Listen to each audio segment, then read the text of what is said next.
so far. Razor blades. Razor blades.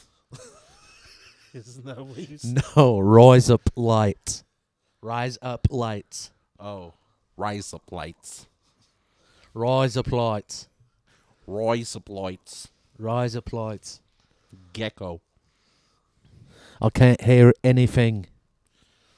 Who is this? Hello. Stop. Good. Good day, mate. Rise up lights. Rise up lights. Hello, everybody, and welcome to It Just Makes Sense. Ew. That voice sucks. Sounded like mine. Yeah. Yeah. Totes. It sounded like mine. This is Chris Hansen. This is TJ Hushmanzada. Chad doing Rip City Radio here. This is Jamie Hudson. And I need to let y'all know something. You're listening to... You're listening to... And you're listening to... It just makes sense. This just makes sense. It just makes sense. Woo! Way better than Chris Hansen. Seriously.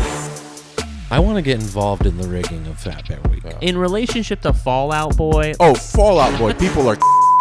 Oh, Jesus. Oh, my God. I'm sorry. Yeah, Oh, we got it. cut that. Like, someone should hire you to be a protester. For Bill's dead weight. They're not getting you off that They court. look at me and I'm like, I fucking dare you.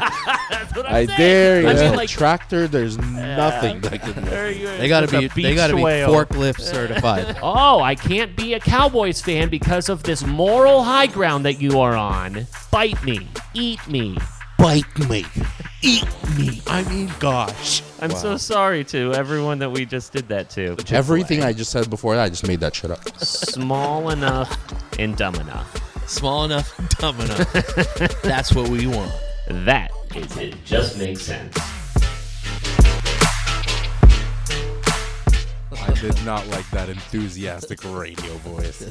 Hello, everybody. Hello, everybody, and welcome to It Just Makes Sense. On the main stage, we got Candace.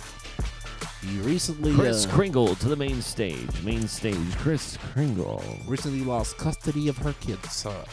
Give her some ones. Do you think that I look like a young Saint Nicholas? Could I, like, if, let's say there was a Hallmark movie that was filmed about Santa Claus in his, like, late 20s, early 30s, still trying to figure out, you know, who he is and the responsibilities that are on his shoulders of being the father of Christmas. I think I could hold that role. Just like a adolescent Chris Kringle. An adolescent Santa Claus. Yeah. Santa Claus? Yeah, kind of Who says Santa Claus? That was a coming of age. Yes. I do love a good coming of age. So, yes. I love coming. Of age. Of age. With people of age. Of age, yes. Yeah. Consent support. Why do people say Santa Claus? I don't know anyone who says Santa peop- Claus. I think that would, like, children say that.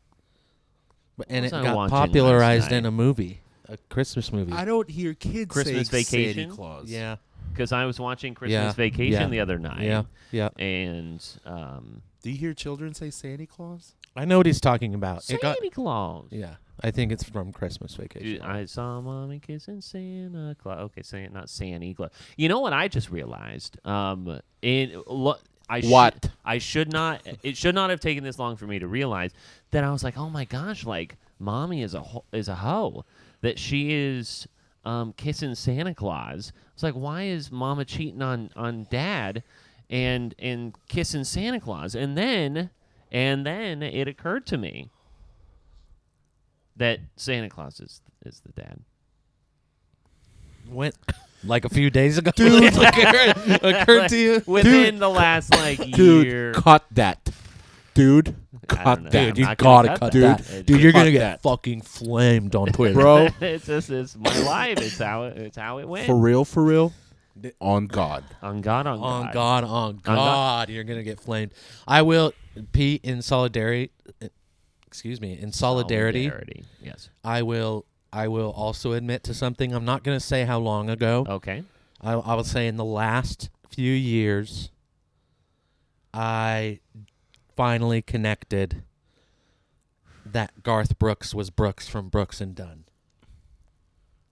On it? Seriously? No, because you're breaking that to me right now. Really? Is I didn't know that's- that either. Is that Am true? I wrong? No, you've got to don't be know. wrong. I better check this out. Somebody Brooks said that the other day, and I'm a don't think huge so. Garth Brooks. Brooks is There's in no a way group. that's right. No, that's not It's true. not? That's not right. Okay, So- fucking lady at the bar. Kix Brooks and Ronnie Dunn. Is Oh not Gar- my gosh. Okay, then I need to tell this story because this woman shamed me, and I should have just looked it up. Why didn't I look it up? Yeah, I mean, you She can was so literally- confident. You had She your was so flip phone confident that night? She was so confident. I was sitting. That's hilarious. Oh my! I feel like such a fucking fool. Yeah, because you I've been can I've been a debunk fan that. of Brooks and Dunn for so long too, and I kept on saying to this woman at the bar, I was like, "Gosh, I've listened to them for a long, long time." But Neon Moon is one of my go-to My Maria, yeah, I love that. karaoke songs. It's like one of my favorite songs of all time. And she was like, I can't believe that you didn't know that Garth Brooks was the Brooks and Brooks and Dunn. And I was like, I guess that makes sense. Like, I don't know. Well, that I'm a ain't fool. True. Yeah, well, I'm a What was fool. the name of the Brooks?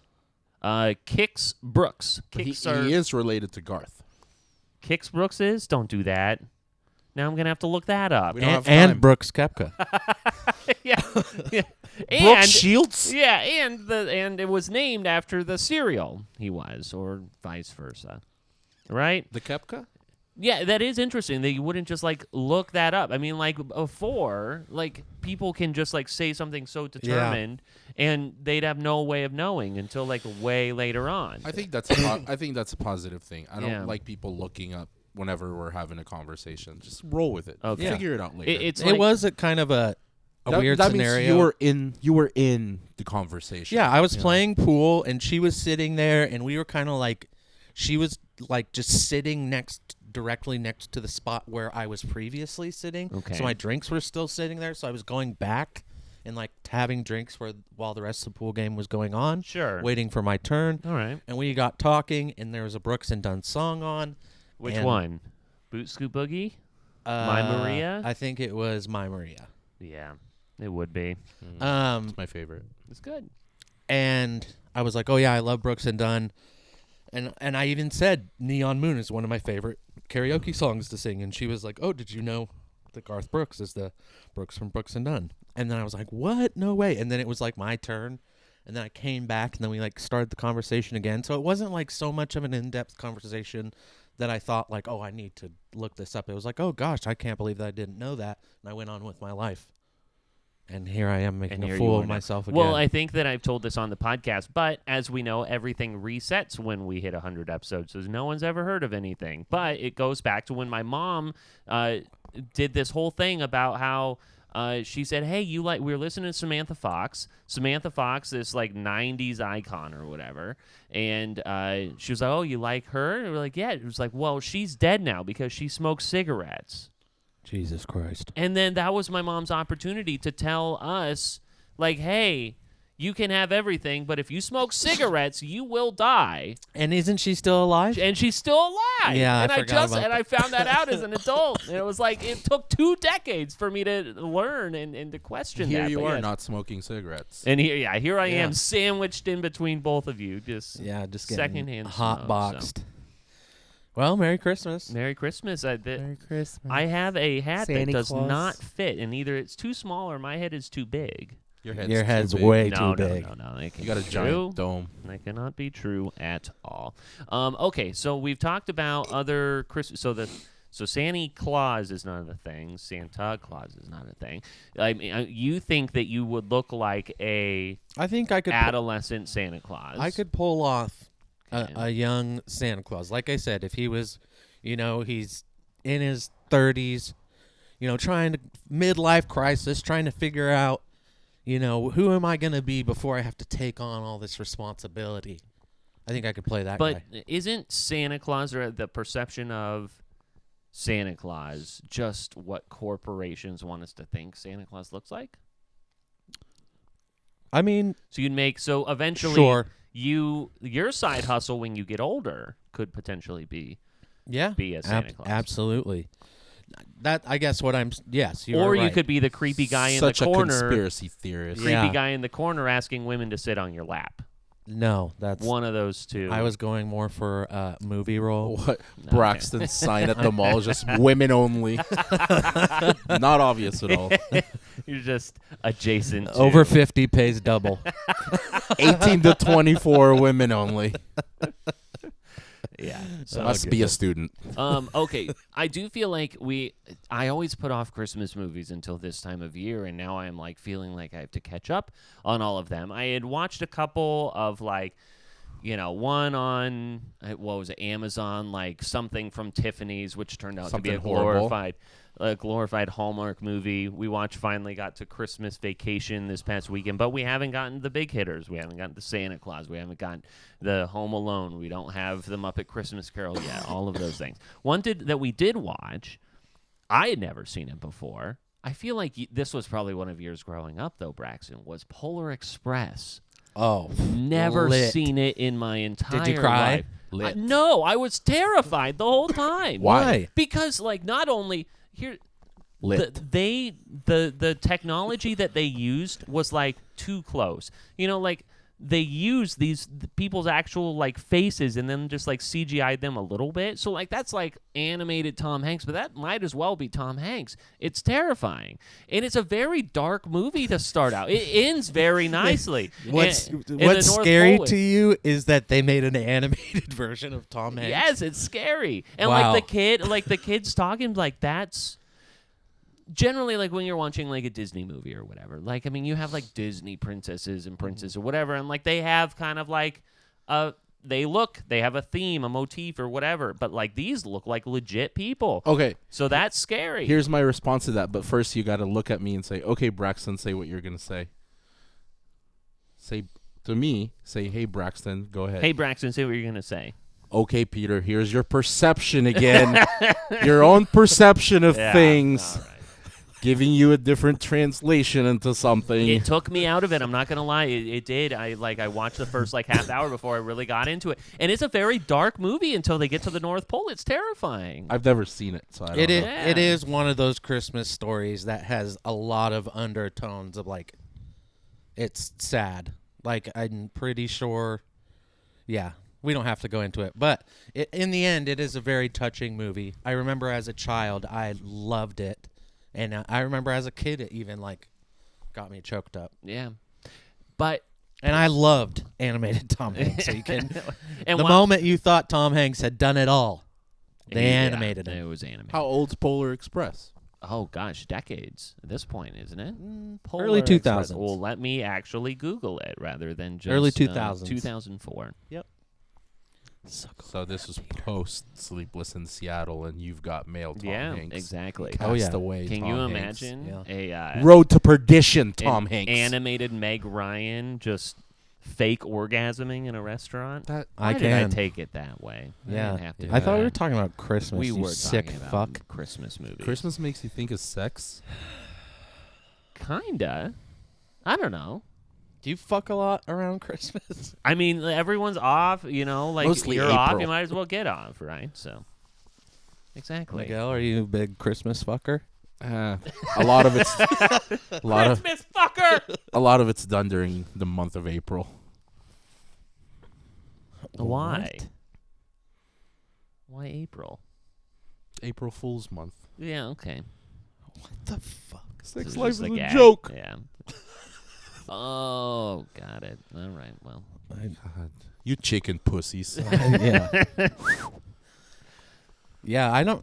Well, to answer the question, I don't have a ton of sex around Christmas. It's Because usually pretty busy. Family's around, too. Yeah. Yeah, you got to be real silent. And about usually it, we're yeah. staying at the mom's house, and it's kind of weird. That doesn't, on the flip side of things, that doesn't get you going. That No. you're not supposed to do it. Mm. It's a little taboo. Right. Mm-hmm. We've done it once At- in the parents' house. Maybe more than once. But less than 3 times. Oh. Oh, yes. Ooh, chills. Lit. Oh my Flippin' gosh. lizards. Listen, it's a Christmas episode, guys, and I really came into this hoping that you guys would, be mature Yeah. and respectful. Get into the I'm Christmas always spirit. But you've ruined it. He called us a chicken fucker. Or something. No, I don't something even like remember. that. Chicken pussies. Oh, sure. My bad. Okay, so Polar Express, not one of your movies, Miguel. Very much Braxton's. Yep. I can't say that. I've never seen it. I don't want to judge not a movie. one of your movies. It's not one of my rotations. Sure. You're right, All because right. I haven't seen it. I wouldn't say it's not one of my movies. I might end up liking it. Who knows? Who knows? It could be my I favorite think that fucking movie. You should watch it and report back. You have a whole week. Report back next week. Okay. Okay. Or you can watch Definitely Maybe for the 1000th time. No, I've knocked down some Christmas movies. I've watched 4 Christmases. Christmas with the Cranks. Just Friends. which I Bad think- Santa. That's Not yet. Oh, I love okay. Just Friends. I watched that with you. That's right. We were over at your house. No Elf yet. Home Alone, both Home Alone and Home Alone 2 I've seen. No Elf, no Bad Santa, no It's Always Sunny Christmas. I always watch that every year. Sure. Yeah. Um, I always loved, like, as a kid, like the Doug or the Rugrats or the Hey Arnold Christmas specials. There were just something about it. Yeah. The Boy Meets World ones, but like something about the animated ones. Remember, like when Pork Chop goes to try and save the little girl who was. You probably don't remember this. This is like a very nostalgic thing for people who know what I'm talking about. Is that Pork Chop, Doug's dog, tries to save this girl from dying, who falls into an ice rink, and then he pulls her out. They think that he's trying to bite her. He gets impounded, and then the whole episode is about how. Pork Chop is just this terrible dog. Patty. Yeah. That's sad. It was. And they were reunited, but it was just like a misery. It was. First of all, Pork was Chop is a traumatizing. great name for a dog. When I think of that. I think it's interesting that in these examples of movies or this TV show, Doug, these stories Said Doug. Yeah. end pleasantly, Right. but Peter's focus is the terror in which occurs before then. Again, That's your interesting. I mean, you your have to tear it down to perception, build your it back. perception. Shut up, guys. Shut Perception. up. Perception. Well, But I do agree. When my parents started allowing us to watch Simpsons, the Simpsons Christmas specials are wonderful. Yes. I do agree with the Boy Meets World, though. I like going back to old shows that you used to watch and watch their Christmas specials. Mm-hmm. Absolutely. Exactly. Deal or No Deal. Oh, yeah. The Deal or No Deal Christmas special for sure. Especially the Meghan Markle era. Coming off of a week where we had some really good hypothetical discussion last week. We're going to throw a couple Fucking more love 'em. out this week. But there was some follow-up to the 1 gorilla versus 100 humans debate. I don't know about you guys, but I got a number of people who were hitting me up about that, who were very team gorilla, very like, hey, like 100 humans for sure. But someone had hit me up and said that they had the same debate whether it was 5 people and a jaguar. And I'm like, well, of course the jaguar would win. I mean, like 5 people is not like you're not getting to a jaguar with just 5 people. Are you? That seems silly. That Yeah. seems like I a mean, given. Yeah. Maybe I think that the rationale was something to the effect of like just wait until the jaguar is eating the few other people and then you can sneak up behind them or whatever. Like, did no, have- they're going to take you out. I did have a bunch of people hit me up, and most of them were against me. A lot of them Yeah. said 100 people. Yeah. But I don't know if this was last episode or 2 episodes ago. The topic that we had, that I had a shit ton of people hit me up, including some of my friends that I didn't know, like, listen, because I haven't talked to them in a while, was the video of, oh, fuck, oh, Barbie. Yes, And I was that getting was texts that last were week. like, bro, what the fuck? Yeah, I don't but know you're what like, I'm yeah, hearing. what the Barbie? They're just playing I it know. over and over. It's pretty wild. And have you been able to hear it yet? Since we played that clip, all I can hear is "Oh Barbie." I did hear "Oh fuck" at one point. One time. Braxton had listened to it so much, he started hearing, oh, shart. True. When I was editing the podcast and I had slipped into the just oh Barbie at that point, and then finally Oh, I was Barbie. able to get the oh fuck. But I just wish I can get back to the old fucks. Maybe someday. Maybe someday.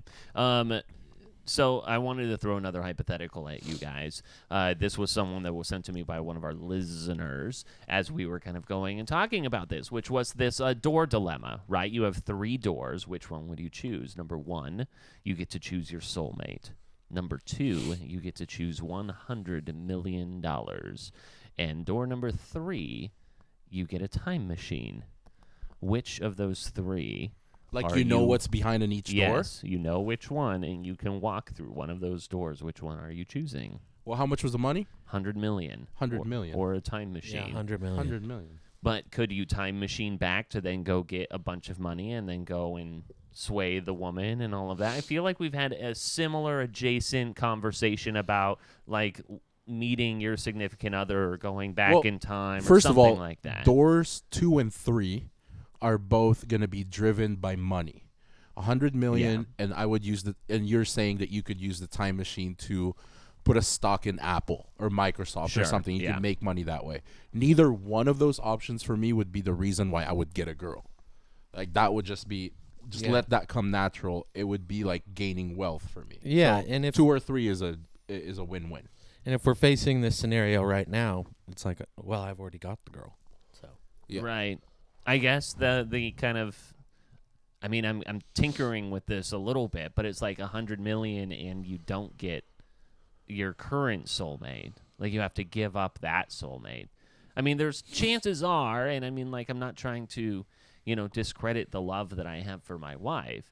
I plan on being with her forever, like. But the thing is that, like, I mean, do we believe in the concept of, like, the perfect soulmate, the one person, or is it like timing, situation, geography, all of these things versus, like, your soulmates or whatever could have actually been on the other side of the world? So if you chose the 3rd door with a time machine, you're saying you would go back to then lose everything you currently have.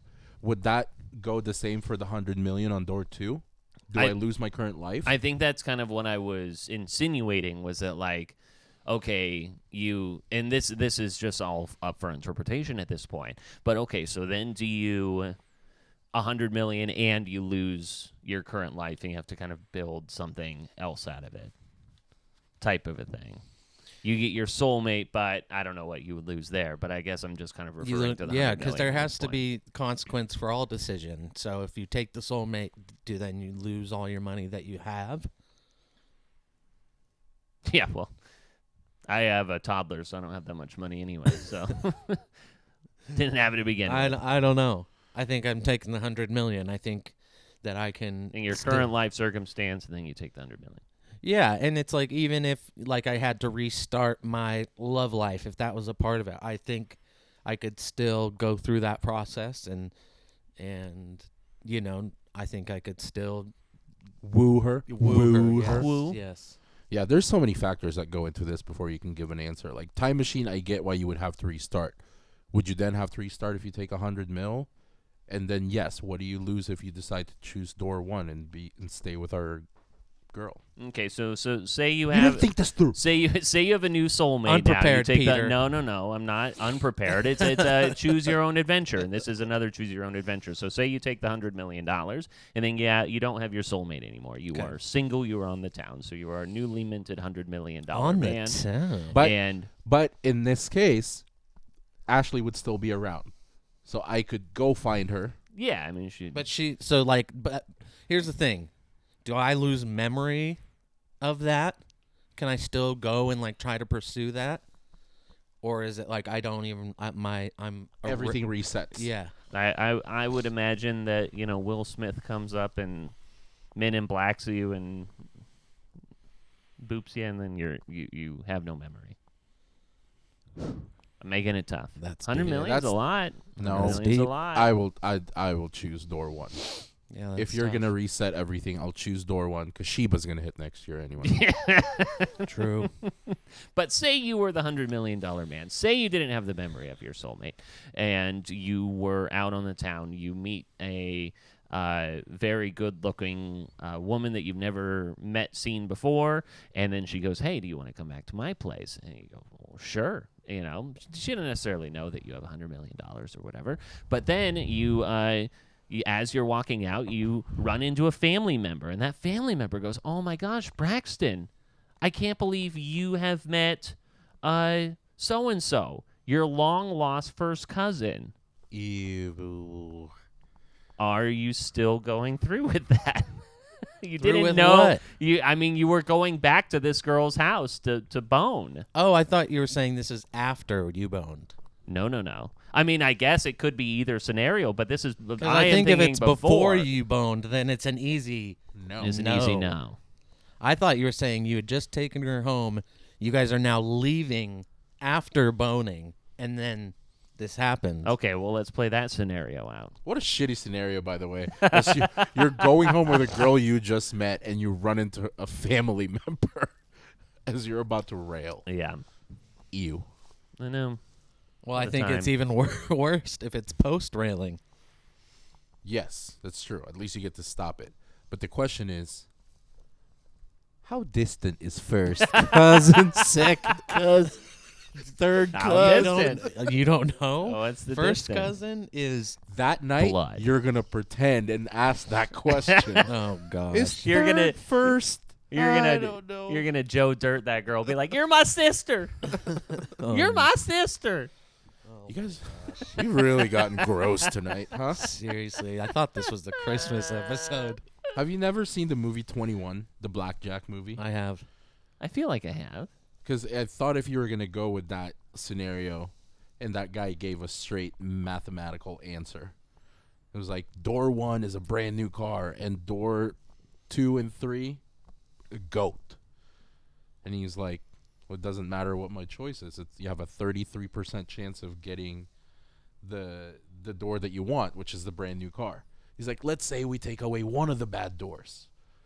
Does that sway you to change your answer? He's like, no, you just gave me an extra 33%. I now have a 66% of getting the right answer. So I'll stay with door number 1.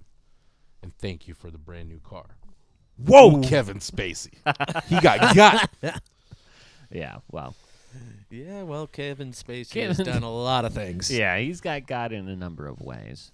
That was previous. Yeah, I am interested in this Tom Segura ridiculous gift here on our show sheet, not put on by me. I'm a big Tom Segura fan. Well, He's very funny. okay, so this is how the story goes, to give you a little background. Tom Segura and Bill Burr, or Both comedians. no, Bert Kreischer, excuse me. Okay. They have the Two Bears, One Cave podcast, and they're best friends. And they have this running bit, if you want to call it that. Sounds like great friendship to me. But they buy each other progressively more and more expensive gifts. And it's gotten to the point where it's pretty out of control. For instance, I think Bert got Tom like 6 months use of like a private plane or something Oh, like that. dang.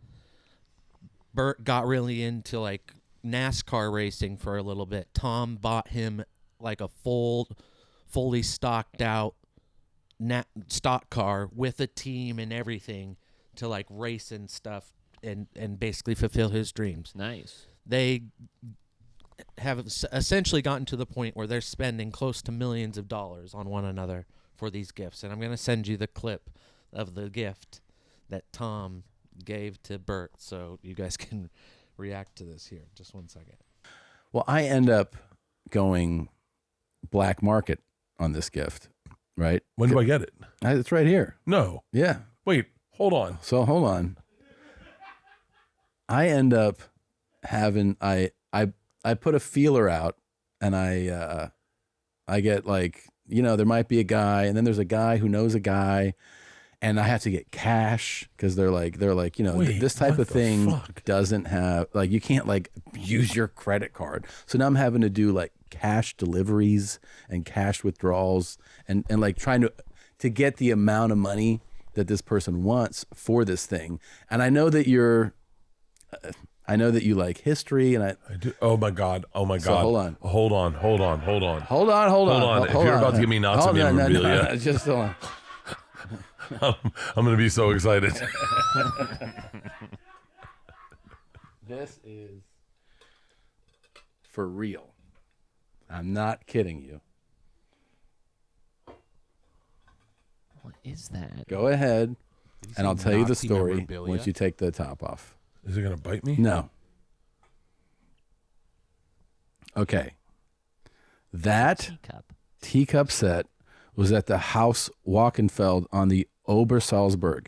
And in 1936, Gertie Troost, whose husband was Hitler's architect, was his interior designer.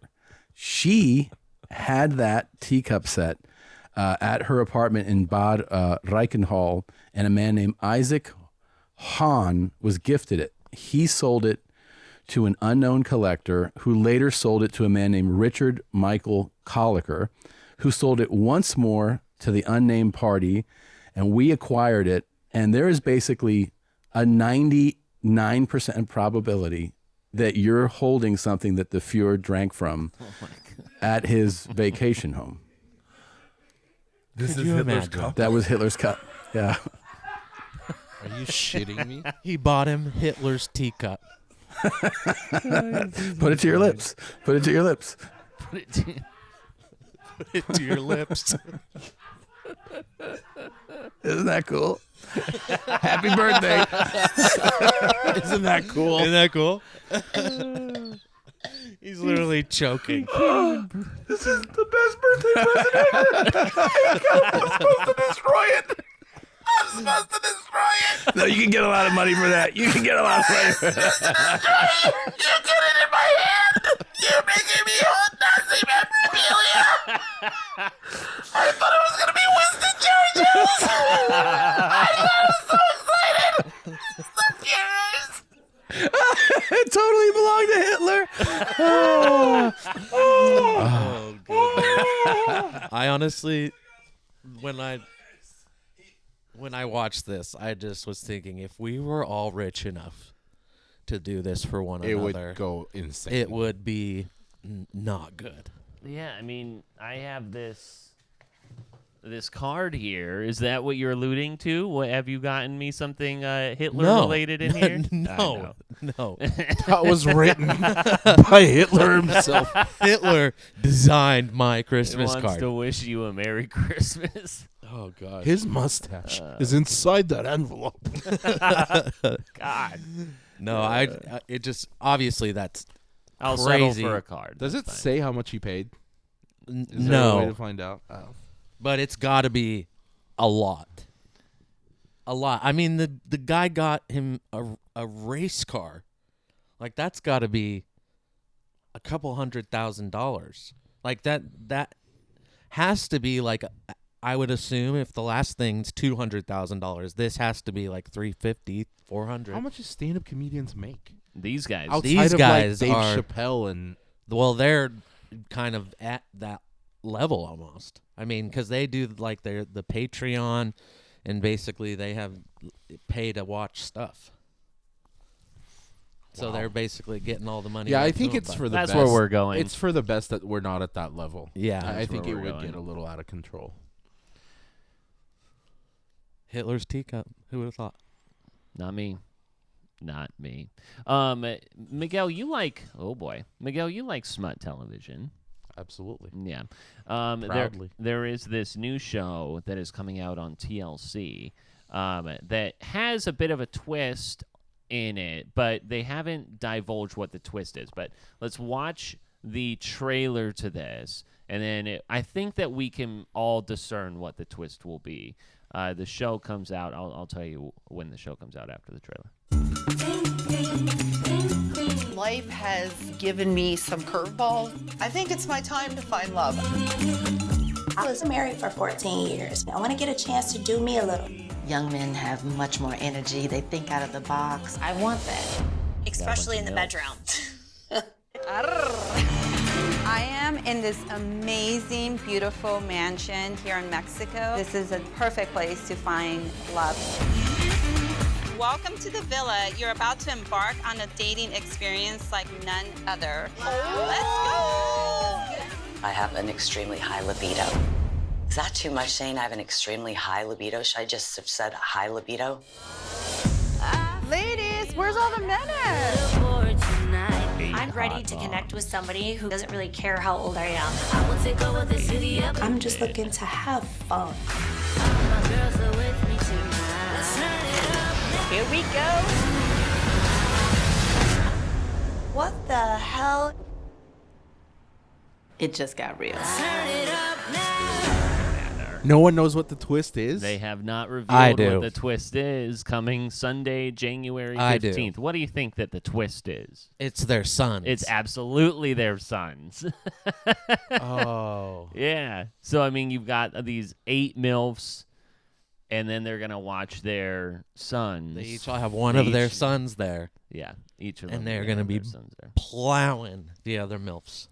I'm watching this. I knew that you would. I knew that you would. Yeah, that was right up gosh. your alley. MILFs? Yeah. Bro. Merry Christmas to You had me. me at MILFs. Okay, say Drop less. the manor. MILFs? Say less. Say less. Yeah. MILF Manor. I was thinking is it going to be like Cougar Island, Milf Manor. MILF Mansion, MILF Manor. I am still bummed that we have not been able to see the Big D or whatever. Ugh. That's such a travesty. Will it ever We air? need to just pay for the film and watch or do a private Has screening. she seen it? Has your sister seen the Big D? I don't know. That's a good question. I don't know. Any sort of screenings or anything like that? For context, I would Braxton's suck to sister know about on it this whole time, and then it just show. never airs. Right. I yeah. know, and to never know like what really happened, because obviously she has her perception and her experience in it, but like obviously there's a lot more to the show. Right. Yeah. And the reason why this show doesn't exist was because there's new ownership with Discovery, right? And then they just decided like to Warner Bros. Bought it or something. right, and so then they just decided to just use it as a tax write-off and take it as a loss. That's how these companies do Yeah, that. I guess So- they said they didn't want to do like any more smut TV like that. I don't know. Yeah, Doesn't make sense. so I mean, kind of similar where they just like take shows that they have on their streaming platforms, cut them out, and they go, "Oh, it's a loss leader," and then then you don't use it, then you can Baloney. claim it as some sort of tax deduction or anything. Like Not lit. Not lit at all. For real. No. So What's Milf Manor, Hitler's on Teacup, Merry TLC? Christmas. Yeah. Mm-hmm. Like the normal cable channel? I believe, yeah. Wouldn't say I think That's it- weird. That has to come on after My 600-Pound Life. Yeah, right in between that and oh gosh, what is the one that we watch? I mean, how do you go from a guy one with the eating visas. Pizza Hut in bed? You got to just keep that recording going from 600-pound life to MILF Manor. Just keep that red button pushed. A guy just chowing down a shakaroni from Papa John's in bed with a big gulp. A papadilla. One in each hand. 90 Day Fiance was the one I was thinking about. Oh, it took me that whole time while you guys were joking about that. I couldn't remember 90 Day Fiance. He's got a spare papadilla between his big toe and his second one. You know you're down a bad road when you have a spare papadilla. In your foot. But it's a spare one. Just in case. Things are not going well. I got a spare one. It's filled with mushrooms. It's a Supreme. My 600-pound life. Woof. Why is it always the same guy, the same old doctor in Houston? Right? It's the same girls. Oh, I suppose. Yeah. Dr. Now.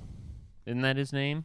Dr. Now. Mhm. And he's not nice. He's not. But there's a reason. He has to be stern. He has to be. Yeah, he's like, you want He's sympathy? You're like- going to die. Everyone comes and wants the easy way out. Like, just make my stomach smaller so I don't eat as much. And then he's like, you know what? You're going to eat through Lose that. 50 pounds in the next month, and then we'll perform the surgery. And somebody comes on. It's like, well, I lost 47. He goes, nope. It's like, you didn't mean Not gonna so a happen. guy that doesn't have wiggle room with a goal. It's Dr. Now. That's what I watch when I want to lose weight. Does that make you I haven't seen it in a while. I did once before I lost weight, like a large amount of weight. One time was not mocking, but I was like watching what's the Biggest Loser, the one on the NBC, and I would do that, and I'd just eat a bunch of junk food as a joke, and then like they started creeping down to my weight, and I'm like, oh, that's we need it. We turn that one. Turn that Get one on around. the bike. Get on the bike. So that's where we're at there. Miguel, if we want to turn to sport, wow, it was very slurpy on that one. If we want to turn to sports, you wanted to talk about how you have been riding this hot streak on the bets with your good old Blue Devils. I don't think I can no longer participate in this whole we don't know what we're talking about because my DraftKings bankroll is looking pretty fat. Really, thanks to Walsh. You won again? 13 in a row. There you go. But this was a big weekend. I have over $500 in my DraftKings account. That's great. I'm really happy for you, Yeah. Miguel. But I do have to say something. If Go you're ahead. winning these bets, why aren't you sharing with your friends? How come you're not telling us? If you're 4 for 6, It's the kind of, I mean, it's not that I don't want to share it, but it's the same way that you found the parlay science. You started winning, and then you're like, okay, you start writing it. Okay. I didn't know how this Duke thing was gonna go, like kind of like how Walsh figured out the minus 140 monster, and he had found something where he was consistently winning. Sure. These bets are not sitting on a minus 140. Yeah. They're sitting at plus 1,700, so they're not gimmies.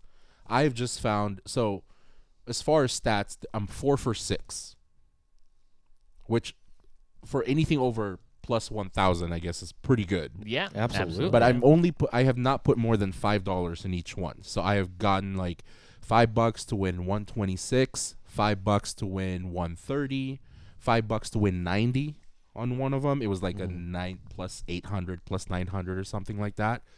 But it really relies on the dependable players. R.J. Barrett for the Duke parlays. Zion Williamson, a big one. Kyrie. Trey Jones. And Marvin Bagley and Grayson Allen. Well, it's between those guys. So now that you're 4 for 6, are you going to share a little bit more? Absolutely. Yeah. I'll start because Fair I have to find. I there's days where I can't do them because those teams they don't all have the same schedule. Sure. So when they line up and I can do like a 5-pick, then I do them. So I hit that. I hit a random Laker one. It was all LA Lakers without Anthony Davis. I hit that one. This Saturday, when we weren't together to watch any of the games, but you had texted. I was in Hood River with Ashley and her sister and her brother-in-law. We just got to Oak Street Pub. Do you remember that from Jesse's wedding? Mm-hmm. Was that where the outdoor photo was taken? Yeah. God, Ashley is such a saint for sitting outside with you. She was bundled up. She was ready. But I had placed a 3-pick 10-point teaser on the 3 Saturday games. Right, yeah. Just 10 points, so you know where it adjusted. It was like Minnesota plus 6.5, Cleveland plus 7.5, and Buffalo plus 3 or something like that. Yeah. And then you texted and said, like, what's happening to the Vikings? And then I looked on my phone, and it was 33-0 at half. I was like, I put $100 on that 10-point teaser. You did. Oh, shoot. And I was like, I'm not starting off the weekend down $100. $100. We were sitting there, and I was like, fuck this. I'm just going to start drinking. 2 whiskey cokes in. I check. It was 36.20 or 36.28. Yep. I was like, what the fuck is going on? Yeah. And then I check again, went to overtime, and they win. I was like, holy shit. So that evening, same thing was happening with the Buffalo-Miami game. Buffalo ended up pulling it off. I win that. I win Walsh's teaser. I win an NBA parlay. I win a anytime touchdown parlay. Oh, shit. All right. And I think I bet a total of like $250 for the weekend, and profited 500 Jesus. from that. So it was probably my biggest take so far for one weekend. Yeah, the Minnesota Vikings nearly.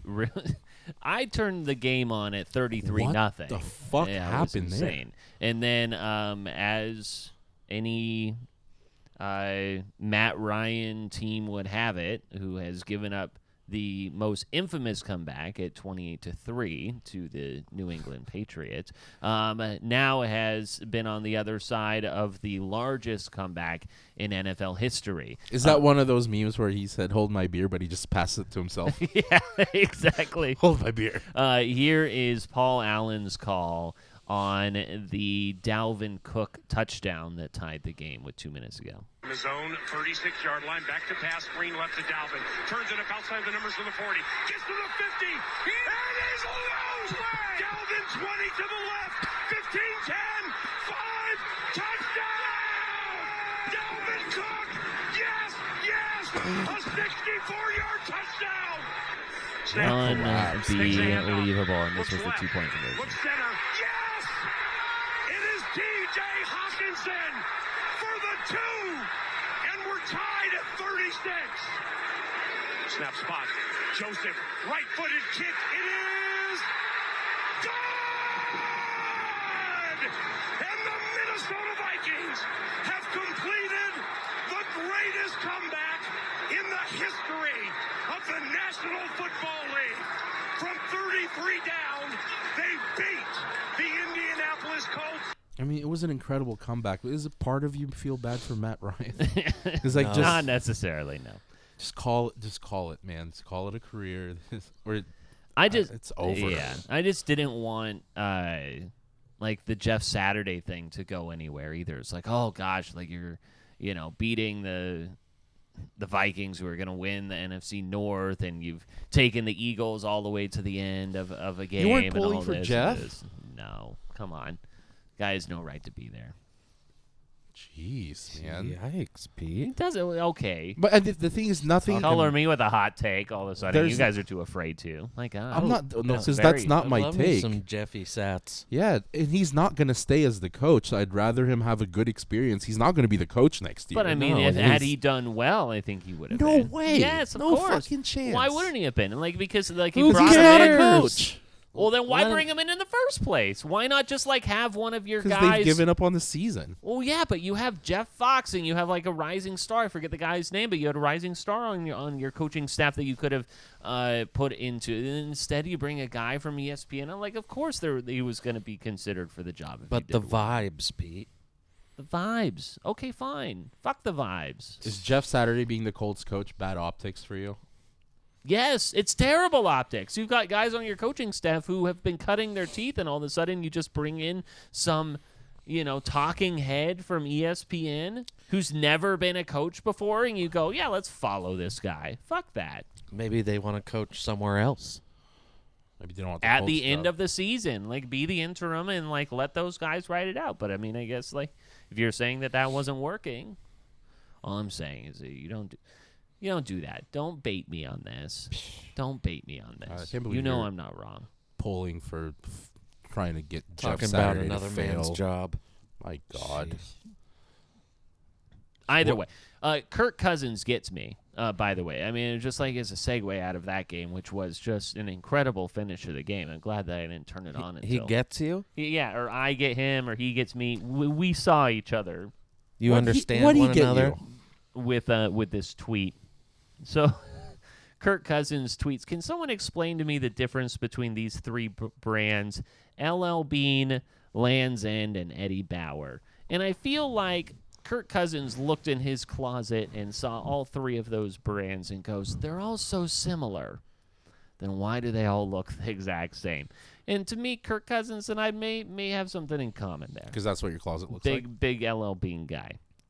I bet that if you and Kirk Cousins sat next to each other in a bar and you didn't know who he was and he didn't know who you are, like the NFL quarterback thing was all out of it, you guys might make out. I mean, we'd certainly be best friends, all right? I feel like you guys would be we very might be close. best friends, but yeah, I don't necessarily know if I'm gonna be going home and then finding out he's my first cousin or anything like that. You might. As a callback. Yeah. He might say golly once, and you're like, The best callbacks are when you point them out. Yeah, I've learned. Yeah, exactly. Just to make sure that you know. That you were In shooting the that biz, shot, yeah. we call this Callback. in the biz. It's a callback.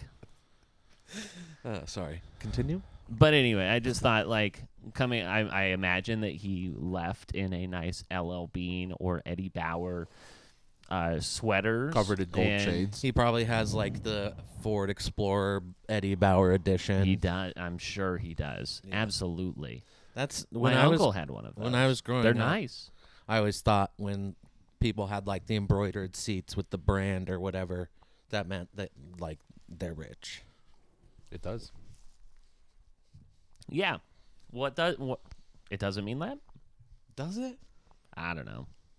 What's the point of having them in my truck? Either way, I do feel seen by Kirk Cousins. Tweet him. I'll let him know. Like, hey, I'll let we him could FaceTime be him. best friends. FaceTime him. Other games this past weekend. Some pretty crazy ones. The fucking Patriots game? Whoa. What was the point? The point was they didn't know the Yeah. situation or the scenario. They were But- playing as if they were playing from behind. But what's the craziest part about that is if there's a team in the last 20 years that's the best at situational football, it's probably the New England Patriots. Yeah. Being aware of everything at every fucking moment. But I will say, I don't know if you've ever had one of those moments in a football game where, like, somebody, you go into a pressure situation, you have a play all in mind, and somebody goes askew from the They plan. go And a little everything gets rogue. derailed. And They go a little that's rogue. just the first domino, and then everybody, like, the plan just immediately falls apart in everybody's minds. I think that's what happened. It's no different than, like, going outside and seeing somebody take off running, and you're like, I want to run too. Yes, Yeah, exactly. Yeah, I saw him running. And so I think, because I want to get your guys' opinion on this, but, like, who's at fault? Who's the one, like, why didn't you just knee it? Why did Ramondre Stevenson, like, do that little, backwards pass Toss thing? back to Or Jacoby. is Jacoby the one who's at fault for making that just, like, epically stupid pass? And in my opinion, this is all on Ramondre. I agree. Well, It's a simple run play. We're going to run out the clock, get what you can, go down. We're going into overtime. The moment you tuck that ball behind you, that's the finger on the first domino, in my opinion. you're right. I mean, I wonder too. I don't have a follow up as to if that was like the play call, right? There's like, did no way Like, in did he hell. unilaterally do that to then lateral it to then? I think Either the way. easy blame goes to Ramondre because he's the first one who started it instead of just downing it. But if you look at the big picture, I think when you win, you celebrate and you praise the quarterback and the coaching staff. I think when you lose, I would go and blame the same. Because then it would start from the sideline, and you can easily call a play like, hey, we're just playing for overtime. And then Mac Jones goes into that huddle and say, hey, we're doing a running play. We're not trying to bomb it into the end zone now to try and win and not go to OT. Just run the ball, protect the ball, down it. To me, it would start in the huddle. Right.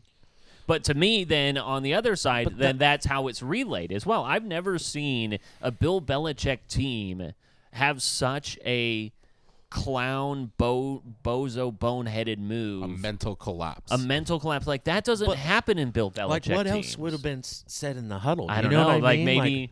That's such an obvious situation. Then it's like almost nothing needs to be said. To be said, I suppose. But, I 'Cause mean... I get what you're saying, but, like, what in that type of offense, it's like we're still dealing with Bill Belichick. We all know that he understood the scenario. Mac Jones is a pretty smart quarterback, fairly confident he understood the scenario. Honestly, you'd be fairly confident that every single person on that field understood the scenario, and that's why I'm saying, okay, Ramondre, if you understand the scenario, then why would you even consider, like, and especially, like, it's not like it was a pitch to a guy with an open lane to go down the No, it was sideline. a desperation He was move. on the sideline, 4 dudes surrounding him, and he did, like, this jump, like, turn around, pump fake.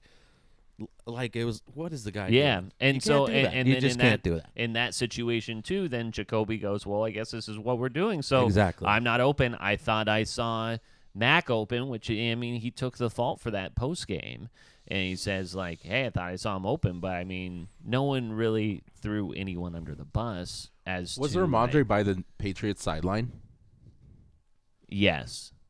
Yeah, So I would so. like to think like that entire sideline saying, go should down. be screaming like, get down, Get dude. down. I do believe that, yeah, that was their sideline. The most painful thing about that game is not I didn't have any wagers on that game. Obviously, like when you watch these games, what makes them more fun is if you have fantasy writing on it or like a bet. So that game, the guy I'm playing against at work, which is now we're in the quarterfinal, the guy I'm playing against had the Raiders defense. And we were coming down to the wire all weekend. He had the Raiders defense. He picks up 8 points from that fumble recovery and the touchdown, which then put him up by 4 points leading into Monday Night Football against me. He has Aaron Rodgers last night, and I have Christian Watson in the Green Bay defense in a non-PPR league. So I was tuned into that game last night from beginning to end. Yeah, a lot And at stake for you. I don't know if you watched that game. The worst part is on Yahoo. It just kept giving you notifications. It's coming down to the wire. And it was literally going. Bad time, Bob. It was going 89-88, 90-89, 91-90, and it all game was just doing that. Yeah. And if you looked up points, he ended up with 8 points from Aaron Rodgers. I ended up with 6 points from Christian Watson. Yeah. He could have gotten a touchdown. And what saved me was Green Bay's defense getting that pick from Baker. That gave me 2 points. And then he lost more points when they were kneeling down because then Rodgers lost 2 yards. So I squeezed it out by 5 points, and now I made it somehow. There were a lot of things with that because, again, there was, what you're talking about with the yards, the fantasy aspect. Christian Watson, who had 4 straight games, I think it was, with a touchdown. And then doesn't get it there. That affected the over as well. So I mean, like that could have definitely affected how, especially with this podcast as well, it would have maybe given me a fighting shot heading into today. But it's this week. This week's loser will accept that graciously. So they had so many 4 chances and to 18 score. in the NFL. I know. This week. But yeah, very. Give yourself some credit. You went 10-1 in college. And I Pretty can't incredible. even bet that here in the state Impressive. of Oregon. But yeah, that I did think as we kind of, I'll continue to bring it up. Yeah, I'll keep bringing it up with our fantasy league.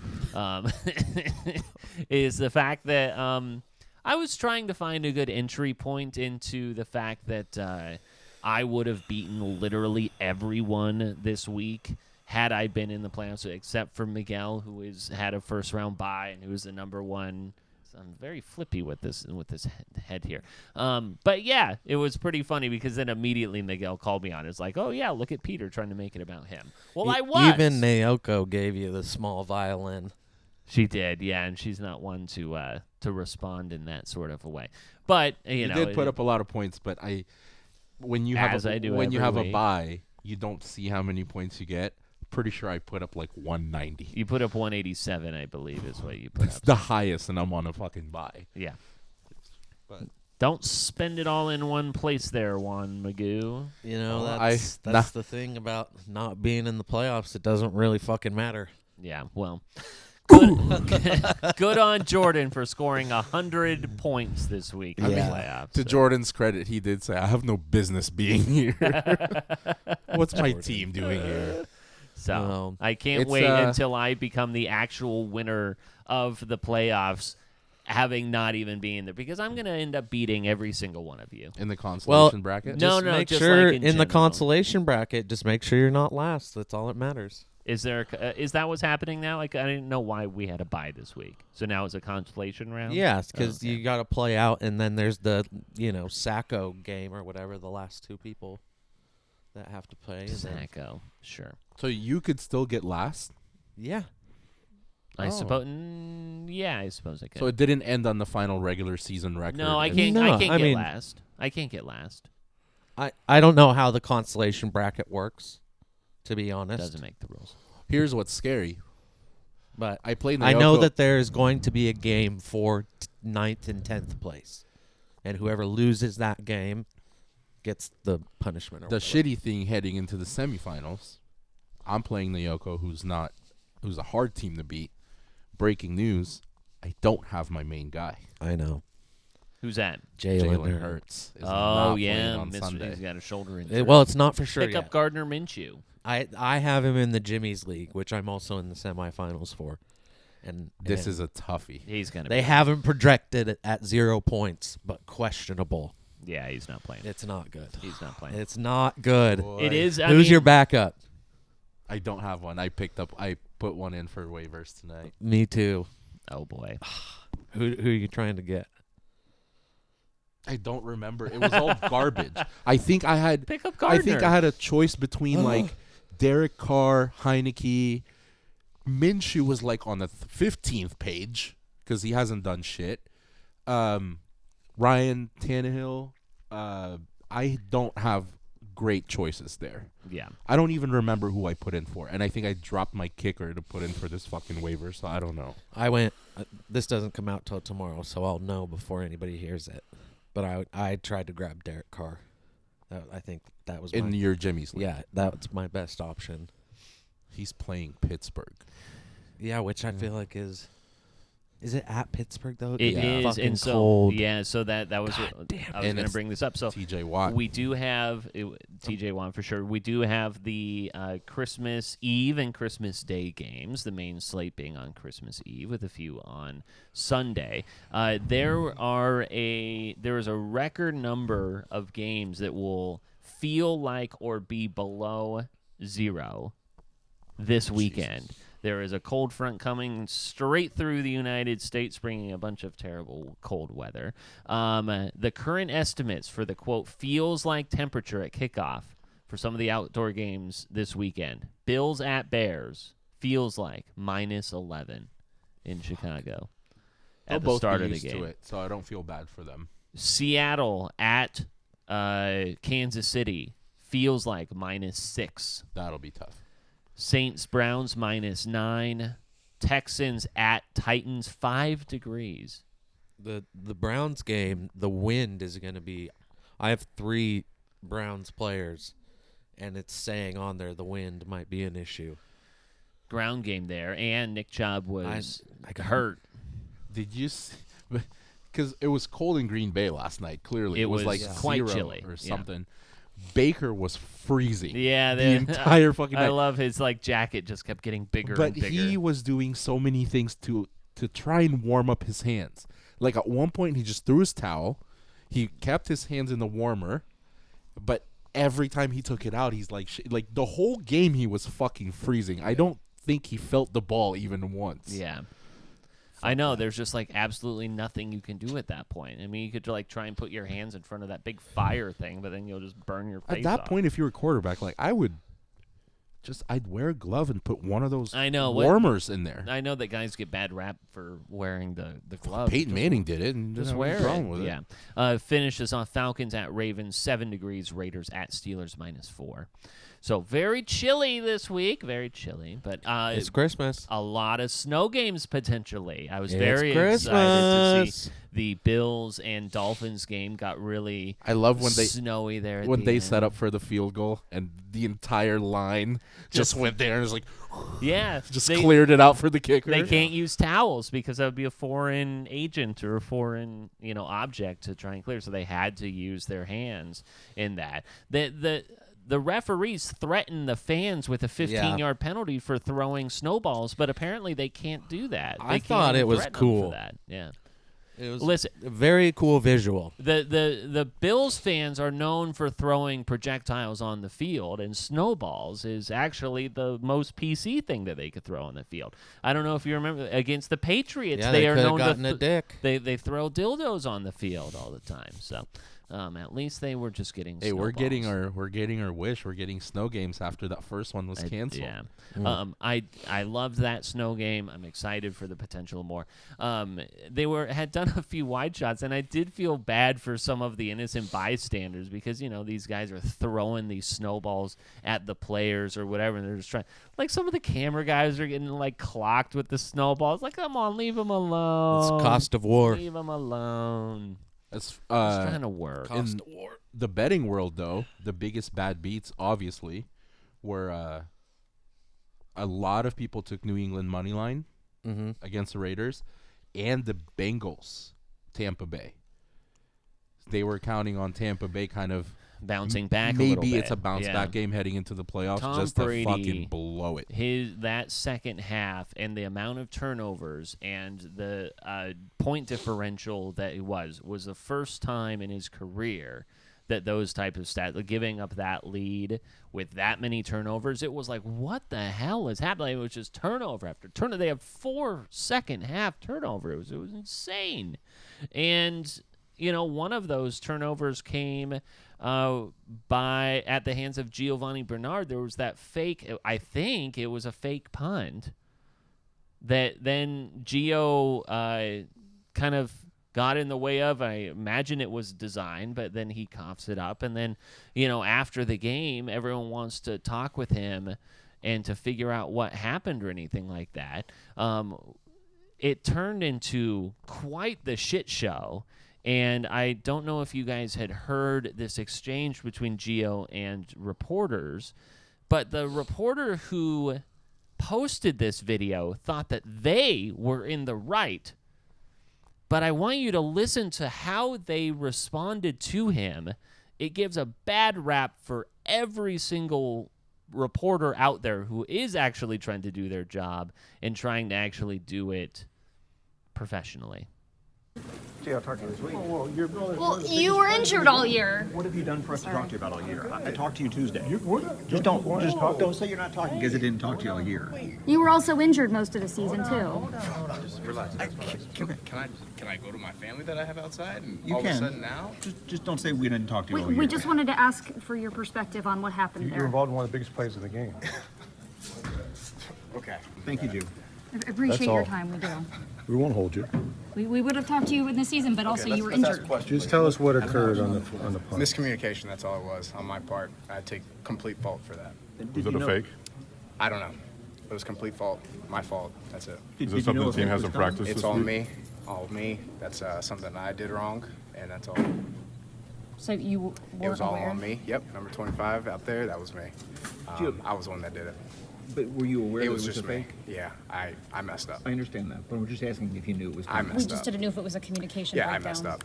Thanks, Steve. Yep. Thank you guys. So the really digging, huh? So this Jenna Lane, the ESPN, is the one who goes, "You're injured all year. That's why we weren't talking to you." She kind of sounded like you a little bit, Pete. Come on now. When with you get it. excited, you get into that high pitch. You were injured all year. We do sound the same. But she posts this thing thinking that she was probably going to be the right. It says, Bucks running back Giovanni Bernard didn't want to talk to the media about what happened on the botched fake punt. Here's that interaction. As reporters, it's our job to seek clarity on what happened, especially in the most pivotal play of the game.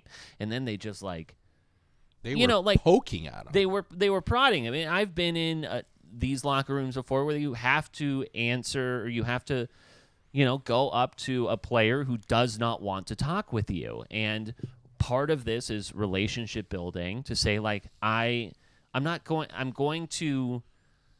we're going to get through this together. I'm going to do right by you. I'm not going to come at you like this or whatever. Part of that is that relationship that you build there. I have to ask you this tough question. We're in this together. I don't want to ask this question. This is uncomfortable for me. I don't want to. I know that you're pissed off. And sometimes, I've had players where you're standing there, you're ready, and they blow by you. And that's just kind of how it goes sometimes. And you live to fight another day, and maybe you talk with them the day after, whatever. But, like, to go after a person like that in the manner that they did, that says, oh, the reason why we're not even trying to talk to you is because you were sick, you were hurt all year. It's just like, come on, you're giving us such a bad rep out there. Come on. Like, you know how I feel about, like, media reporters. I always side with the players. But if you're in the sports media, if that's your career, you know, not just a 1-year job, but that's your career, why wouldn't you take the position of, this is what I'm going to be doing for the next 10, 15, 20 years. And you're getting to know these football players or basketball players. I agree. Why not build a relationship with them? Because you can see when there's a crowd of media reporters around the player in the locker room, who they give respect to, who they're looking at. Like, and some of them have even said, I'll answer your question. Why not take that time and build that trust? It's like you're selling yourself. Yeah. Absolutely. So why be that person that's like, I'm not going to take that time. I'm not going to invest in my career, and I'm just going to poke at these guys because you're not TMZ. Yeah. You're a sports reporter. For sure. And honestly, hats off to Giovanni Bernard Absolute for handling class, yeah. handling it the way he did, because I think he had every right to Blow up. snap back at him and be like, fuck you guys. But he stayed. He gave him an answer, the same answer to every question, but he gave them what they wanted, and, you know, he didn't, you know, get out of hand or anything, which I think would have been merited, honestly. Imagine if that was Russell Westbrook. Oh, God. No, I mean, Russell Westbrook has made us wait for 90 minutes only to talk for 90 seconds to then give the same answer to every one of them, and then just walk off. I remember one time with Russ, he was taking his sweet time. We were in the locker room there, and someone was asking a question, one of his teammates. It was, I think, a bench player. I can't even remember at the time. It was on the Thunder at that point, and no one wanted to step or touch, no one wanted to step on the toes of Russ. So it was just, whatever you want to do, dude. This was post KD. It was the Russ show at that point. And you know, he got mad at a question that wasn't even asked to them, and he goes, man, fuck that, I'm gonna go get me a sandwich. And then he left for another half hour. It was like, damn, we were almost ready to talk with you, but then you didn't like the question that was asked to the guy next to you, and then you left again. And that's kind of the stuff that you have to deal with in a locker room. It's just like, you know, in moments that are uncomfortable and you don't want to ask questions or whatever, but, like, you know, again, a lot of it is like the work that you put in at the practices, at shoot-arounds or walkthroughs or whatever, to then in those situations you can come up to them and be like, hey, man, I've got to ask you this question. It was such a big moment after all of this. Oh, you were hurt. That's why, and there, you know, I've had, despite being in all these locker rooms, I covered the Portland Trail Blazers for nearly a decade. I have had a very angry Damian Lillard at me, you know, like in those moments. I've had, like, Wesley Matthews, like, ripped my head off one time in the locker room for asking a question that he didn't like. And those are just, you know, sometimes those happen. It's not like I did anything malicious. It was just like we had a good working relationship, but in that moment they weren't happy with me. They weren't happy with my reporter. And it's just kind of like, you brush it off, you move on, whatever. It's not personal. Yeah. But I just feel like I would take pride in, and maybe it's the salesperson in me, but I would take pride in going to those shoot-arounds and going to those practices and spring games and trainings, and I would want to sell myself to these guys, especially the difficult ones. And talking to Russell Westbrook on the side, like, hey, man, I'm an up-and-coming reporter. There's going to be times where it's the heat of the moment is going to get the better of you, and just know that I'm just trying to do my job. And these are things that they'll remember, and I feel like that's something that I would pride myself in when you're in the Game 5 of the NBA Finals, and they're paying attention to you, and they're listening to you, and they're respecting you because of that. Yeah. Like, I would put that investment in.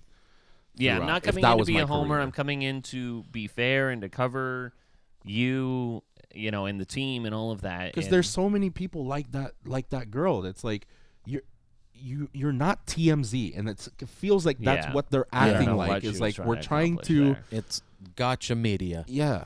No. And there's a lot. And fire her. And especially She done. There have been locker rooms that have expanded to the point where it's just like, oh my gosh, like why are you letting all of these people in? On the NBA circuit, there were certainly different places around the league where they just, it almost felt like they let anyone in. All the blogs, all the people who had no idea what they were doing, and just weren't qualified to be there. I respected that the Trailblazers at home games actually shrunk their locker room a little bit to just like really accredited media. They let blogs into the game on press row, but they limited certain access into the locker room because there is, there's gotcha media, there's clout chasing, there's all those types of three things. jabronis can go into NBA Stadium and just interview players in the locker room. Oh gosh, like I remember at Brooklyn Nets games. I don't know if it's the same thing, but they had like high school newspapers there. Jeez. Yeah, and they just let those types in. So. We still need to apply for our media passes to the MODA. Yeah, we'll get in. I'm sure we'll get in. And if not, we could always rob a bank. That was my next. That was your next thing. Yeah. I've been wanting to do that. We have been wanting to do that. We have been talking about doing a that. lot, an uncomfortable amount. There's a Chiefs super fan by the name of Chiefsaholic. His actual name is Xavier Michael Babadar. He is made famous by the fact that he wears a full wolf outfit, a full wolf suit to both home and away games. I've seen this guy. And he is a very famous one. Here he is. He's got Chiefs underwear on, along with a Chiefs shirt and hat, wearing a full wolf outfit. Well, he had been talking about going to the Chiefs and Texans game over the weekend, so a lot of people were expecting him to be there. And when he didn't show up, people started getting concerned. And it was because Mr. Babadar decided to take a bit of a pit stop in Bixby, Oklahoma, and decided, what, the NFL tickets are probably a little expensive. Gas, very expensive. In order to fund my lifestyle, let's go rob a bank. A well-known fan just commits a crime. That's bold. In his wolf costume? That was the thing, is that as I was investigating this story last night, there were pictures that were surfacing of a man in a full wolf outfit robbing a bank, and that picture was from 2016, and it was like, okay, was that the same guy, or was this someone else? So it was kind of tough to put those puzzle pieces together. This has got to be a frame job. I believe that Mr. Babadar is innocent. Yeah, Babs would never. But I know Babs. Okay. Pee break. Oh, there's a bank. They've always got nice bathrooms. They also have a lot of money. And he was apprehended very quickly. Mind quickly. if we just stop at the bank real quick? I just got to do something. Just got to make a deposit. I'll buy you guys lunch. Make a deposit. Yeah, lunch is on me. Just give me about 5. Have you ever thought about robbing a bank? That's like Duh. the worst. But that's like the worst. Like, you're obviously going to get caught, right? You'd be surprised. I think that there's probably a lot more successful bank robberies than you'd think. Like, what percentage of bank robberies do you think are stopped or the people are caught? I guess and the money is recovered. The media gives the perception that every time give a percentage, a realistic percentage. What do you think? That are caught? Yeah. I would say 70 to 80% are caught. I would say 20% are caught. Are you looking it up? Mm-hmm. Okay. Think about also, what are the chances that people who rob banks have high IQ? Right. And think about how many people rob banks and leave a fucking trail, and that's why they're caught. Sure. AKA somebody I used to work with. robbed the key bank here locally. Oh my god! And you know how he got caught? Ask me how he got caught. How did he get caught, Juan? This Magoo? guy worked for a company in Dallas, Texas, moved to Portland, and robbed a Tiger key bank while wearing the hat of his former employer that was caught in a fucking security camera. So naturally, the cops called the company in Texas, tracked him down, and arrested him. He got like $75,000 or something like that. My gosh. And That guy what's the doesn't- penalty for that? Like, how long are you in jail for that? I think he went to jail twice, like served 2 different times in jail, and then he was on probation. He couldn't leave the state. He's also a very scary looking guy. Like not scared, but like his face was in shambles. But It's really rough face. he doesn't work there anymore. I just like, okay, so you go into a bank, you say, give me all the money, right? Okay, so you get the money, and then what? Like, they lock the doors and you can't leave? Like, what is the next thing? Like, there's obviously like a security, like there's so many, like these guys are trained for this. Like, how many, like how far down the line have you thought to the point where you can get away with this? I talked to this guy. Okay. I talked to him. I got details. About what was give us the going deets. about what was going through his brain and how the whole thing was done. So, I mean, in this one example, what we see in the movies is very Hollywood. No one goes in there, and no banker, no employee has an easy button. Sure, whatever. they do. Of course they do. Well, this one didn't. Okay.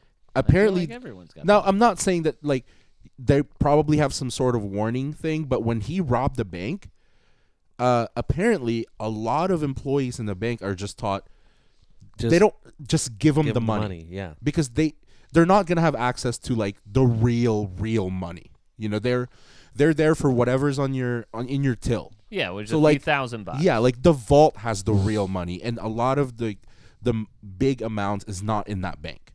So whatever you can get in the till, they're like, instead of putting anyone and yourself in danger, just give them the money.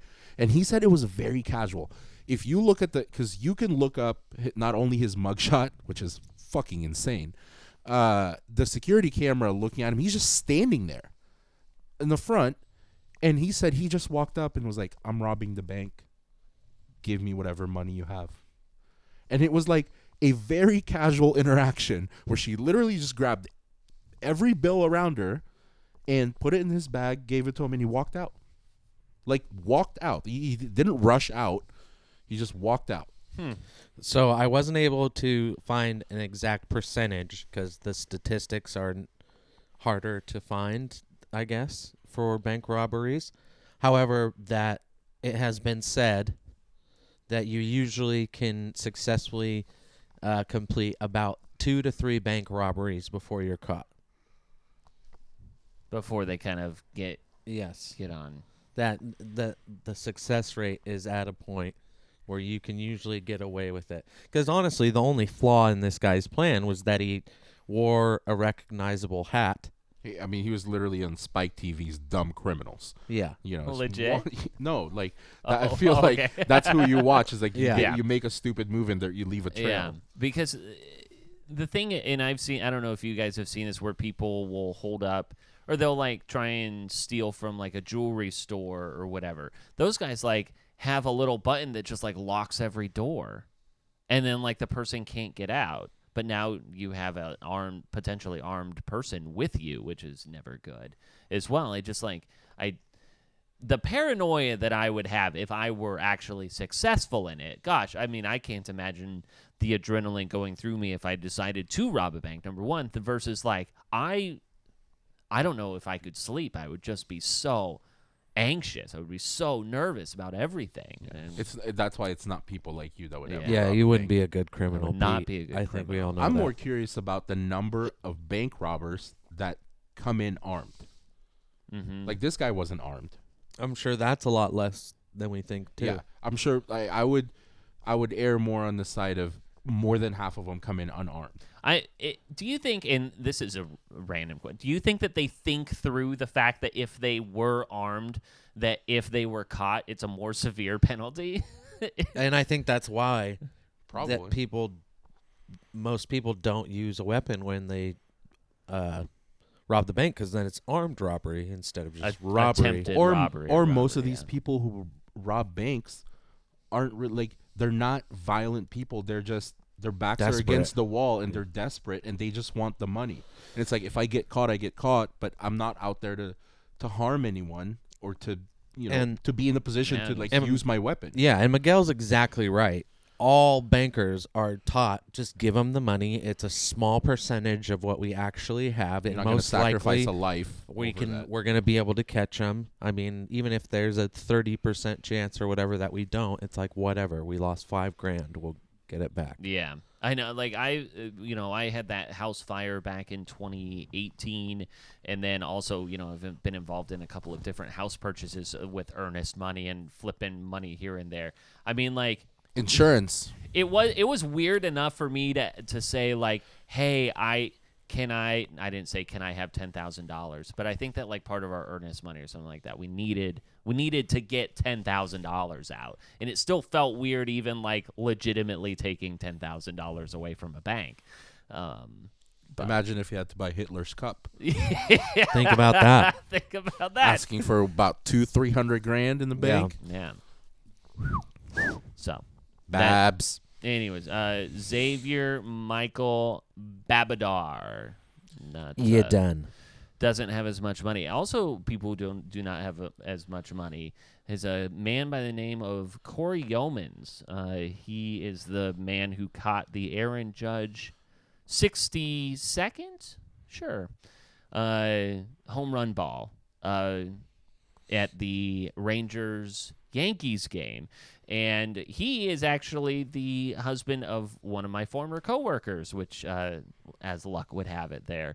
And the ball was projected to go for $3 million, apparently. Privately, he claimed to say that he was going to get $3 million for this ball. He decides, well, if you're probably willing to give me $3 million privately, why don't we take this so that everyone else, maybe run it up a little bit. If you're willing, maybe someone else is. He got greedy.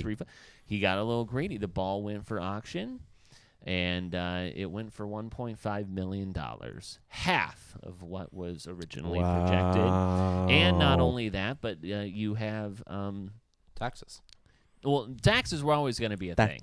But you have the auctioneer now who's going to be taking 10 to 20% of that as well. So not only, you take 1.5, you cut that about in half for taxes, you take another 10 to 15, maybe even 20% from the auction. You got nothing. I mean, you have nothing. He has nothing. Was he being offered $3 million privately, or were people telling him that it's projected to go for $3 million? Originally, I think that they said that like, oh, that ball's going to fetch about a couple $1 million. Then allegedly he claims or someone else claimed that there was a $3 million offer privately. And then he says, well, no, I'm going to take it to the auction, and it went for 1.5. I was going to say, like, if his sources are just an average Joe that knows nothing about this, I would always like, when you want to get something appraised, the person who knows the most about it is an auctioneer. It's an auction. Yeah, so and I get it. The auction's price is probably the most accurate, unless someone was blowing smoke up his ass. The thing that there might have been like sentimental value, or they were a Yankees fan, or whatever. If you find somebody privately who's wants an item, like as far as memorabilia, if they want something like that bad, you probably should just take the money and run. Yeah. No, greed, man. And I do think that like, maybe the $3 million was just like a smoke screen for something. Yeah. It could have been. That sounds more realistic. I got a $3 million offer. So now you're trying to artificially bump up the price, but really someone literally has to be there to try and give you that your money. coworker's husband's a snake. Yeah, sure. I mean, you said it. I said it. Yeah. Well, good for them. I mean, sounds like the guy has a lot more money today than he did yesterday. He has more money, but not as much money. $300K. So. Yeah. 300-400. Why not? Just take it. You caught a ball, got 400,000 out of it. 500,000 or whatever you get out of it is 500,000 more than he had the day before. So I guess that is the silver lining in all of it. But it could have been like 1.5. I mean, like, Yep. could have been. Try and sell it to Aaron Judge. Yeah, I know. Giving you $3 million would be Why not nothing just to give him. him the money back, huh? Yeah, who knows? Maybe it Or was the ball Aaron back. Judge. Yeah, why not give it back? He's like, gotcha, bitch. Yeah, got it back. Underpaid for it. He and probably everything. bought it in the auction for 1.5. Yeah, after signing his gigantic contract with the Yankees. So. Imagine if we talked baseball. Imagine. It's Imagine. cringy. What What about the Beavs, huh? Ever heard of them?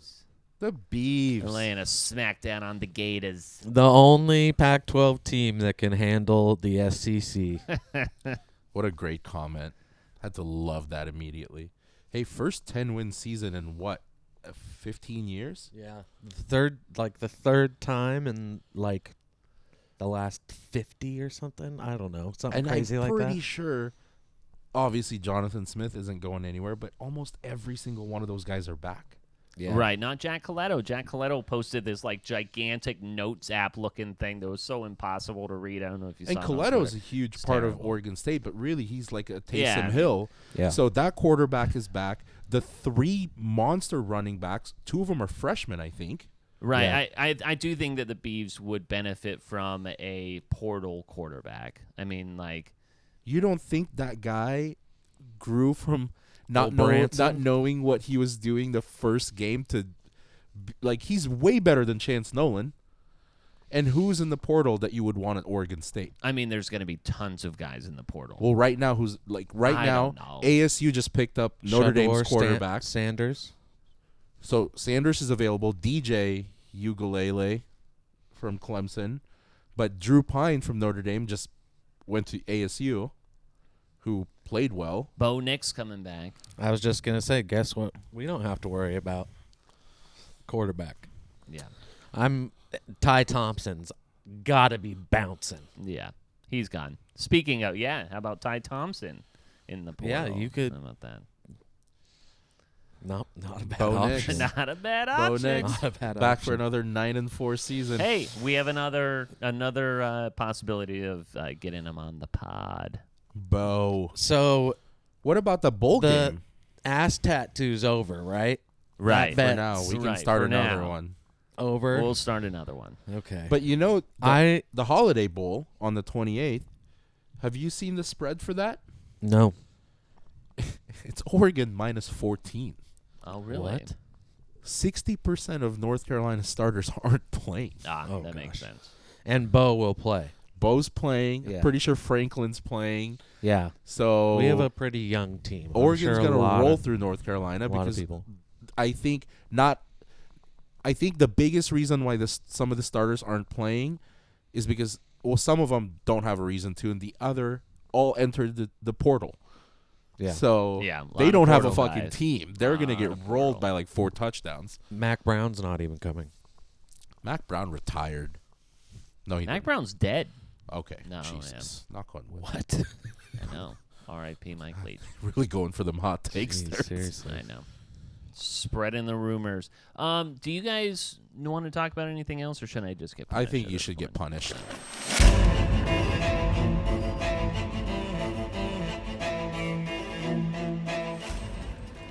Braxton will explain it to you while I go get it. Okay. I am your gracious loser. Yeah. So, Your gracious loser this week. Don't trip on anything. A um, new orientation of the studio, by the way, for our YouTube listeners. I'm sure they noticed. Listeners. So, it's Christmas, first of all. I It don't know is. if anybody noticed. Yes, and we have done some nice things on Christmas punishments, including making Miguel eat the elf concoction, spaghetti concoction. I imagine that is not this time around. No, it is not. Braxton also has indicated that he would like to back off on some of the severity of the punishments. And No, I just said that we needed to revisit. we need to discuss. Reevaluate. I think once football season is over, we should come together and have a discussion, and I'd be more than What we willing stand for. to lead that discussion. Okay. But as far as tonight goes, we have a great punishment for you. It's a little bit of a callback to a punishment we've done before. Perfect. And Or not. we're going to have you do a little reading. Oh, good. Yeah, because I know how much you love doing that. I'm a good reader. Not the past. really. No, in the past at other holidays, and I thought that people were enjoying that, but then I saw Saran falling asleep, where I was reading a childhood book novel that I read. I thought it was funny, but apparently not. That's all? Just reading? Yeah, pretty much. Pretty much just reading. Uh-huh. Perfect. Pretty much just reading. Pretty much just reading, not all just reading.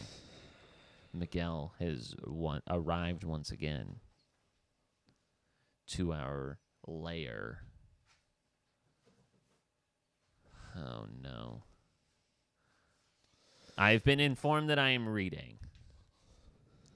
What am I reading? And what else am I doing with it? Also, I told you I would get you back for the spicy thing. Uh-huh. What is that? So you're going to eat a spoonful while you're reading. Oh, is that of that really spicy chili something or other? Yes. Oh, no. And you're going to chase it down. We got you something to cool off with.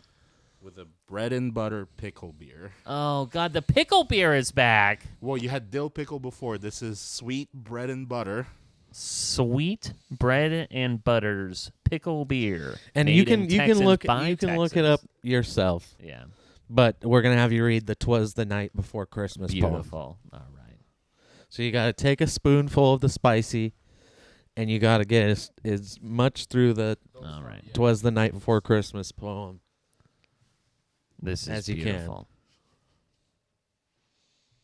Let's see if I can get the You, whole you thing remember, up. this is a little bit of a throwback. I don't know if this was season 1, season 2, but when you read your diary stories, Yes. and we made you eat the spicy stuff, And I hiccuped the whole time. and people talk about that punishment. That's one punishment that people bring up to me, in person.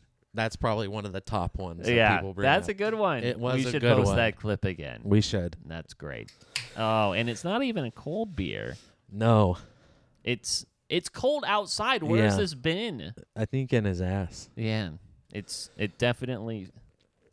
I have, if I can make. What is that smell? It's not overtly pickle. No, let me smell. It's pickly. It's pickly. Yeah. All right. It actually doesn't smell that bad. It's not. That's what I'm saying. I don't. I kind of want some. No. No. No. What do? You getting stuff everywhere? My goodness. Get your act together. I'm trying to find a good version of this so it's big and I can see it. No, that's not good. I have one on my phone. I've just got all these Etsy things. Okay, that's fine. Can I just send it to myself? Here, I'll send it to myself.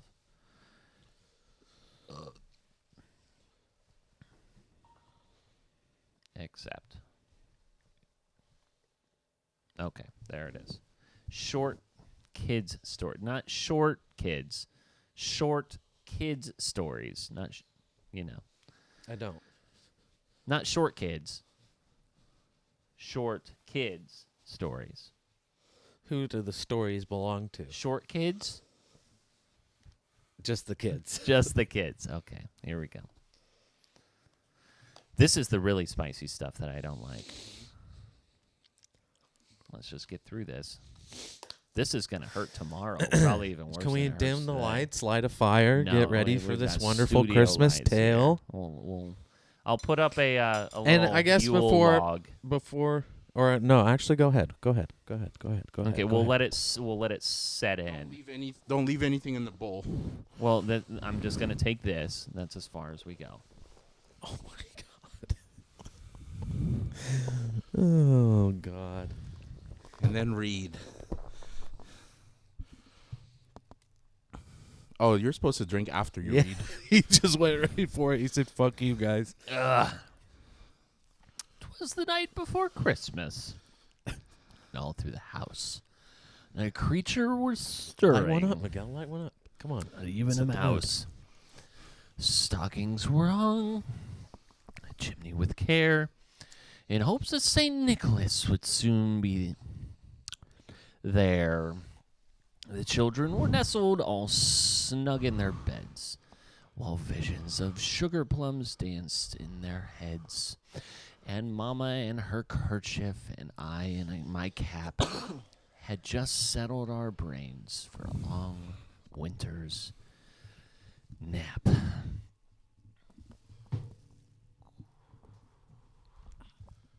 Oh, that pickle beer is so gross. I'm not hiccuping, though, so good for me. Yeah, because you're supposed to drink after you read. Well, this stuff makes it spicier. When out of the lawn there arose such a clatter, I sprang from my bed to see what this was the matter. Away to the window I flew like a flash, tore open the shutters and threw open the sash. The moon on the breast of the new-fallen snow gave the luster of midday to objects below. When what to my wandering eye should appear but a miniature sleigh and tiny 8 reindeer. With a little old driver so lovely and quick, I knew in a minute it must be Saint Nick, or rather than eagles, his coursers they came, and whistled and shouted and called them by name. Do we need to get the bomb? Don't do that. Don't do that. Chug the rest of the beer.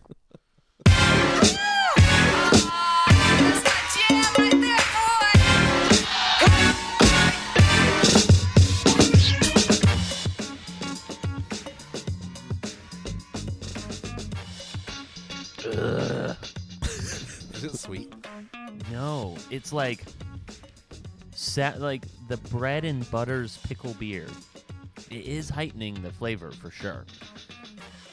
I think I took it towards the back, so it's coming back to front.